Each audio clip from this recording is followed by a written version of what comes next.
जय हिंद दोस्तों, स्वागत है आपका मेरे यूट्यूब चैनल पर। आशा करता हूँ आप सभी स्वस्थ होंगे।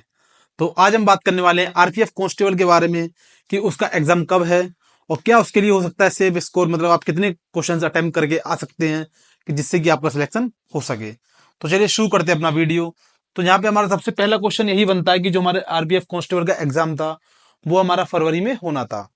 जैसा कि आप लोगों को पता है कि फरवरी में हमारे जीडी कांस्टेबल के एग्जाम है, उसकी जो एक्सपेक्टेड डेट बताई जा रही थी वो फरवरी बताई जा रही थी। हालांकि पहले जनवरी में तय हुआ किया गया था, लेकिन एडमिट कार्ड ना आने की वजह से ये बात क्लियर हो गई थी कि फरवरी में हो सकता है, उसकी एक्सपेक्टेड डेट बताई जा रही थी। लेकिन मैं आपको बता रहा हूँ जैसे कि फरवरी में हमारे पास पूरा जो हमारा फरवरी है वो जीडी कांस्टेबल से घिरा हुआ है, तो उसमें भी जो है ये संभव नहीं है। तो आखिर मेन क्वेश्चन ये बनता है कि जो है इसका एग्जाम आरपीएफ कांस्टेबल का होना है वो कब होगा। तो उसके लिए मैं आपको सीधा सीधा बता देता हूँ। जैसे कि अभी उसकी एप्लीकेशन फॉर्म का आपने देखा होगा, स्टेटस जो है शो होने लगा है। उसमें स्टेटस में बताया जा रहा है कि आपका फॉर्म जो एक्सेप्ट हो चुका है या आपका फॉर्म रिजेक्ट कर दिया गया है। तो सबसे पहले हम इसी पे बात कर लेंगे। यदि आपको पता करना है कि आपका जो है एप्लीकेशन फॉर्म एक्सेप्ट हुआ है या रिजेक्ट हुआ है, तो उसके लिए सिंपल मेथड, जिन लोगों को नहीं पता है मैं उसके लिए बता रहा हूँ, जिन्होंने बाकी चेक कर रखा है उनके लिए बहुत बहुत अच्छी बात है कि आप ऑलरेडी पहले चेक करके बैठे हो। तो सबसे पहला तो आपको एसएमएस आ जाएगा। यदि आपने उसमें अपना मोबाइल नंबर डाला है फॉर्म भरने में, तो आपको सिंपली वहां पे आपको एसएमएस से बता दिया जाएगा कि आपका जो है एडमिट कार्ड जो है एक्सेप्ट कर लिया गया है। ठीक है। दूसरी बात, आपको ईमेल भी आ जाएगा यदि आपने ईमेल आईडी डाल रखी है। यदि आपको एसएमएस नहीं आया तो आपको ईमेल आ जाएगा। आपको ईमेल के माध्यम से ये चीज बता दी जाएगी कि आपका जो फॉर्म जो एक्सेप्ट हो चुका है या नहीं हुआ है। ठीक है। अब तीसरी बात, ना आपको एसएमएस आ रहा है ना ईमेल आ रहा है, तो हम तीसरा ऑप्शन क्या हो सकता है उसके लिए। तो तीसरा ऑप्शन बहुत सिंपल है। सिंपल वेबसाइट पे आपको जाना है www.rrbapply.government.in। आपको इस वेबसाइट पे जाके चेक करना है कि आपका जो है एप्लीकेशन स्टेटस क्या बता रहा है, सही है या नहीं है, मतलब फॉर्म एक्सेप्ट हुआ है या नहीं हुआ है। तो अब हम बात करेंगे जो इसकी एग्जाम डेट है, वो इसका एग्जाम जो है लगभग मतलब आसपास किसके रह सकता है। तो मैं आपको सिंपली एक चीज बता देता हूँ, जो हमारे पास अभी इस समय समय जो बच रहा है पेपर कराने के लिए, तो वो केवल हम अगर देखा जाए तो केवल मार्च का समय इसमें बच रहा है। इसमें केवल मार्च में ही हमारे पास समय है पेपर कराने के लिए। तो हम इसके लिए हम एक्सपेक्ट कर सकते हैं फेब का लास्ट और मार्च का स्टार्ट, इसके बीच में ही आपको जो है फॉर्म ये पेपर देखने के लिए मिलेगा। तो इतना मैं दावे के साथ कह सकता हूं कि इसी डेट में लगभग आपका होगा, बाकी जब आएगा पता चलेगा। मैंने आपको एक एक्सपेक्टेड डेट बता दी है। जो लोग इसकी तैयारी कर रहे हैं तो वो आपके पास बस केवल इतना समय रख के चलिए कि हमारे पास केवल इतना ही समय है, बाकी जब एग्जाम होगा उससे आपको पता चल ही जाएगा। तो दूसरा हमारा पॉइंट है कि एडमिट कार्ड कितने दिन पहले आ सकता है। तो इसका एडमिट कार्ड, जैसे कि हमारे जो एसआई के एडमिट कार्ड थे वो हमें 10 दिन पहले दिखाई दिए थे। हमारा जो 10 दिन पहले जो है एडमिट कार्ड आए थे। तो जब एसआई के 10 दिन पहले आए थे तो लगभग सेम डे इनका रहेगा जो आरपीएफ कांस्टेबल के एग्जाम है। इसमें भी आपको 10 दिन पहले जो है एडमिट कार्ड देखने के लिए मिल सकता है। ठीक है। अब यहाँ हम बात कर लेते हैं कि हमारा जो सेफ अटेम्प्ट है, लेकिन हम जैसे हम पेपर देने के लिए अगर जा रहे हैं वहां पे, तो हमारा सेफ अटेम्प्ट क्या हो सकता है, हम कितने क्वेश्चंस वहां पे अटेम्प्ट करें, या उस अटेम्प्ट करने का क्या तरीका है तो जिसमें हमारा जो सिलेक्शन हो सके। तो यहाँ मैं सबसे पहले वैकेंसियों के बारे में अगर बात करना चाहूंगा तो हमारे पास वैकेंसी कितनी है, यहाँ पे 4208 वैकेंसियां हैं। सिंपल, लगभग आपको मोटा मोटा देखा जाए तो 4200 वैकेंसी आपके पास लगभग है। तो यहाँ हम देखते हैं सबसे पहले हम फिजिकल में इसमें 10 गुना लोगों को बुलाया जाता है। तो यदि हम यहाँ पे 10 गुना इनकी बात करेंगे तो यहाँ पे 10 गुना लोगों को करीब लगभग 42,000 लोगों को फिजिकल के लिए बुलाया जाएगा। तो इसकी सबसे पहली आपको मैं मेन चीज बता दूं, इसमें फिजिकल में बच्चे ज्यादा बाहर होते हैं। जैसे 42,000 बच्चों को बुलाया जाएगा तो उसमें से मोस्टली लोगों को फिजिकल जो है, आधे से ज्यादा बच्चों का फिजिकल जो है खराब हो जाता है, क्योंकि फिजिकल थोड़ा हार्ड रहता है इसका। तो फिजिकल में बच्चे जो है ज्यादा बाहर होते हैं। तो अब हमारे मेन चीज क्या आती है, जैसे जिन लोगों का फिजिकल तैयार है, जैसे मुझे लगता है कि मेरा फिजिकल रेडी है, या आपको लगता है कि ठीक है मैं फिजिकल तो इजीली कर लूंगा, कोई दिक्कत नहीं है, जो मतलब मतलब अच्छे खासे होते हैं फिजिकल में, उनके लिए अगर मैं बात करूं तो उनके लिए वैकेंसियां पता कितनी है यहाँ पे, 4200 वैकेंसियां नहीं है आपके पास प्रेजेंट में देखा है तो आपका कितने, आपको नाम किस में लेके आना है, केवल इसके अंदर नाम लेके आना है 10 गुना के अंदर।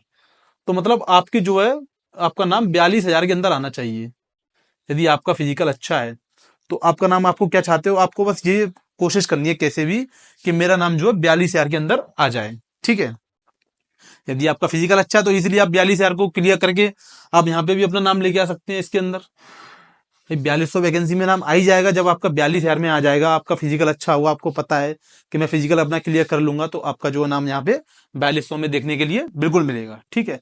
तो सबसे पहले हमारा जो सेफ अटेम्प्ट है वो, उसके लिए हमको इसको ध्यान में रखते हुए करना है कि हमारा कॉम्पिटिशन अब कितने लोगों से होगा, 42,000 लोगों से। अब मैं यहाँ पे आपको एक चीज और बता देता हूँ। एक चीज और क्या है, जीडी कांस्टेबल का जो है रिजल्ट एक का आ चुका है, वहां पे 40,000 बच्चे जो है सेटल हो चुके हैं। सेम इसी तरीके से 40,000 बच्चे दोबारा सेटल होने वाले हैं। जो यहाँ पे अभी हमारा जो दूसरा 2025 एसएससी जीडी 2025 आ रहा है, उसमें भी लगभग 39,000 कुछ वैकेंसियां हैं। 40,000 बच्चे वो चले गए, ठीक है। अब बात करते हैं हम यूपी पुलिस की। यूपी पुलिस में 60,000 बच्चे चले गए। भाई हमारे पास लास्ट में कितना बच्चा बचा हुआ है पढ़ने वाला? मोस्टली बच्चे सब जो सेटल हो ही जाएंगे, जब तक तब तक आपका इसका नंबर आएगा, मोस्टली बच्चे सेटल हो जाएंगे। आरपीएफ ऐसे वगैरह की वैकेंसियां, टेक्नीशियन वगैरह की वैकेंसियां हैं मोस्टली वैकेंसी। अब जो वो ग्रुप डी की भी वैकेंसी हमारे पास आ रही हैं, तो जो इस लेवल का नहीं है, जो 10th प्लस वाले हैं, वो ग्रुप डी की तरफ भी जाएंगे। ऐसा नहीं है कि वो इसी को देखेंगे, वो ग्रुप डी की तरफ शिफ्ट होंगे, ठीक है। तो इन चीजों को हमको ध्यान में रखते हुए हम इसकी जो आप मतलब एक सेफ स्कोर बताएंगे कि इतना तो एटलीस्ट होना चाहिए जिससे आपका जो सिलेक्शन हो सके। फिर भी मैं आपको ज्यादा से ज्यादा स्कोर बताऊंगा कि आपको, क्योंकि अभी आपके पास समय है तैयारी करने में, अच्छा खासा आपके पास टाइम है, तो आप जितना ज्यादा से ज्यादा अच्छा कर सके उतना आपके लिए जो सुरक्षित रहेगा। तो सिंपली यहाँ पे अटेम्प्ट के लिए हम बात करें तो हमारे जो इसका सिलेबस होता है वो भी बिल्कुल सेम एसआई की तरह होता है।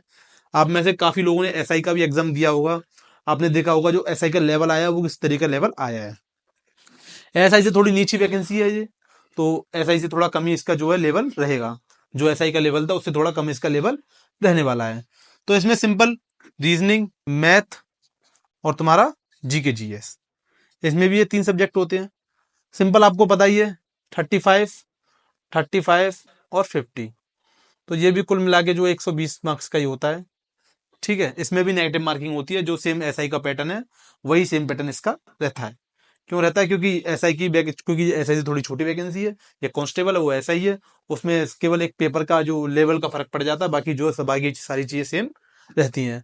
हमारा एक एसआई की भी लगभग 400 वैकेंसियां थी, उसकी भी बहुत अच्छी खासी वैकेंसी इस बार नहीं आई है। तो यहाँ पे हम अगर देखते हैं तो आपको पता है रीजनिंग में इजीली बच्चा 30 स्कोर आराम से कर देता है।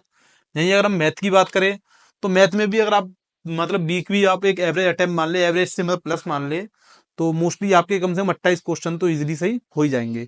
आप 28 क्वेश्चन आराम से करके आ जाएंगे। इसमें जो आरपीएफ कांस्टेबल का पेपर है उसमें आप जो 28 क्वेश्चन आराम से करके आ जाएंगे। 30 क्वेश्चन आप रीजनिंग में मान लीजिए। और यहीं अगर हम बात करें तो इसकी जीके की, तो जीके में भी कम से कम 18 से 20 क्वेश्चन तो आपके सही होने चाहिए। इतने तो क्वेश्चन इजीली वहां पे सही हो ही जाते हैं, ठीक है। तो यहाँ पे अगर मैं आपको सेफ अटेम्प्ट की बात करूं तो ये तो मैंने एक एवरेज बच्चे के लिए बताया है, क्योंकि हर कोई रीजनिंग हर कोई कर लेता है, मैथ भी लगभग लोग कर लेते हैं। यहाँ पे कंपटीशन मेन रहता है जीके जीएस में, तो जीके जीएस जो अच्छा करके आ जाता है उसका नेक्स्ट उसका सिलेक्शन जो है हो जाता है। तो यदि आप अगर अभी से अपना टारगेट बना रहे हैं तो आपको एक अटेम्प्ट अपने मन में रखना है कि मुझे कम से कम 85 प्लस मार्क्स लेके आने हैं, चाहे वो किसी भी कैटेगरी से क्यों ना हो। आपको 85 प्लस का ही अपना जो टारगेट रखना है कि मुझे कैसे भी, अभी एग्जाम तो हुआ नहीं है जो मैं आपको कट ऑफ बता दूंगा, क्योंकि अभी ऐसा कुछ संभव भी नहीं है कट ऑफ बताने को। एग्जाम कैसा है, कैसी किस तरीके की शिफ्ट आई है, उस एग्जाम के हिसाब से जो है कट ऑफ बताई जाती है। यहाँ पे मैं केवल बात कर रहा हूँ सेफ अटेम्प्ट की। तो यदि आप इस चीज को देख रहे हैं तो आप इस चीज को थोड़ा भी इस समय के लिए भूल जाए कि अभी इस समय पे जो है कट ऑफ नहीं बताई जा सकती है। यहाँ पे केवल एक सेफ स्कोर बताया सकता है कि आप किसी भी कैटेगरी से क्यों ना हो, आपको कम से कम अपना स्कोर 85 प्लस तो रखना ही रखना है। क्योंकि 85 प्लस आपका स्कोर बनेगा, आप इतना टारगेट रखेंगे तभी आपका जो कट ऑफ में नाम आ पाएगा। आप इस चीज को थोड़ा समझिए, ठीक है। 120 में से आपको 85 प्लस स्कोर रखना ही रखना है, तो इतना स्कोर आपका होना चाहिए। और कहीं ना कहीं अगर आप मेहनत कर रहे हैं तो इतना तो आपका बन ही जाएगा इजीली, ठीक है। तो यहाँ मैं बात करूं पेपर की, तो पेपर आपको मैंने बता दिया कि मार्च या फेब के जो है, फेब के लास्ट में और मार्च के स्टार्टिंग या मार्च के मिड में जो है पेपर देखने के लिए आपको मिल जाएगा। इसकी कहीं ना कहीं नोटिफिकेशन आके आपको बता दिया जाएगा कि जो पेपर कब है, और 10 दिन पहले आपका एडमिट कार्ड आ जाएगा। और एप्लीकेशन फॉर्म आप जरूर चेक कर ले अपना कि आपका एक्सेप्ट हुआ या नहीं हुआ है। उसके लिए मैं आपको मेथड भी बता दिए हैं कि किस तरीके से आप जो चेक कर सकते हैं, ठीक है। बाकी आपको लगता है कि आपकी तैयारी पूरी है, आप अपने ऐसा जो है मॉक टेस्ट वगैरह लगाते रहिए। मॉक टेस्ट के हिसाब से आपको लग भी रहा होगा कि आप इसके अंडर में आ रहे हैं या नहीं आ रहे हैं, 85 प्लस आपका स्कोर बन रहा है या नहीं बन रहा है। और जिसका बन रहा है, इसका जो है फिजिकल हार्ड होता है, तो अपने फिजिकल की भी तैयारी साथ के साथ करते रहें, क्योंकि सर्दियों का माहौल है। अभी फिजिकल तो अभी तो नहीं होना, थोड़ा समय है फिजिकल में, पर फिर भी एकदम आपको पता तैयारी अचानक ही नहीं हो सकती है। इसके लिए आपको अभी से करना पड़ेगा, क्योंकि बहुत बहुत जो है कंपटीशन है उसमें इस समय पे। तो फिजिकल की भी अपनी तैयारी बिल्कुल आप करते रहें। तो आशा करता हूँ आपको वीडियो समझ में आया होगा। और आपको वीडियो अच्छा लगा तो इस वीडियो को लाइक जरूर कर दें और मेरे चैनल को सब्सक्राइब जरूर कर लें, और मेरे वीडियोस को शेयर करना ना भूलें। चलिए मैं अपना वीडियो यहीं पे समाप्त करता हूँ। जय हिंद।